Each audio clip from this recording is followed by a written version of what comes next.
Paris অলিম্পিকে বাংলাদেশ থেকে কেবল সাগর ইসলাম সরাসরি খেলার যোগ্যতা অর্জন করেছেন। বাকি 4 জন পেয়েছেন ওয়াইল্ড কার্ড।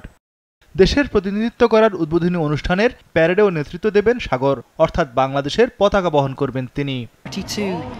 সবশেষ 2021 সালে টোকিও অলিম্পিকের প্যারেডে পতাকা বহন করেছিলেন দিয়া সিদ্দিকী ও সাঁতারু আরিফুল ইসলাম।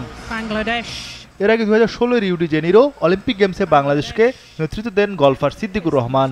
2012 লন্ডন অলিম্পিকে লাল সবুজ পতাকা বহন করেছিলেন সাঁতারু মাহফিজুর রহমান সাগর। 2008 বেজিং অলিম্পিকে এটি করেন সাঁতারু রুবেল রানা। 2004 সালের এথেন্স অলিম্পিকে পতাকা বহনের দায়িত্ব পেয়েছিলেন শুটার আসিফ, যিনি 2002 সালে কমনওয়েলথ গেমসে শুটিংয়ে স্বর্ণ জয় করেছিলেন। আন্তর্জাতিক অঙ্গনে শুটিং থেকে সবচেয়ে বেশি পদক জয় করেছে বাংলাদেশ, তাই যে কোনো ক্রীড়া আসরে লাল সবুজের প্রতিনিধি হিসেবে শুটাররা থাকেন আলোচনায়।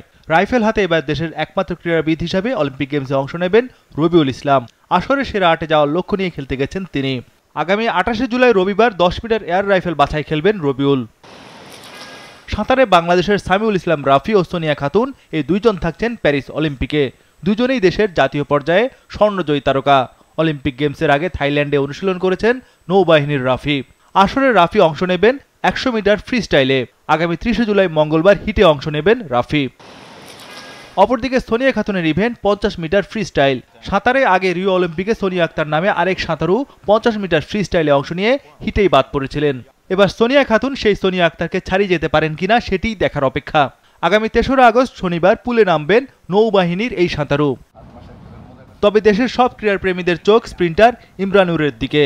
গত বছর এশিয়ান ইনডোর অ্যাথলেটিক্সে 60 মিটার স্প্রিন্টে স্বর্ণ জয় করে আলোচনায় আসেন এই স্প্রিন্টার। পরে দেশের ট্র্যাকে গতির ঝড় তুলে দ্রুততম মানবের খেতাব জেতেন ইমরানুর। বিশ্ব অ্যাথলেটিক্সের নজর ছিল ইমরানুরের দিকে। সেখানে সেমিফাইনাল পর্যন্ত উঠে তাক লাগিয়ে দেন ইমরান।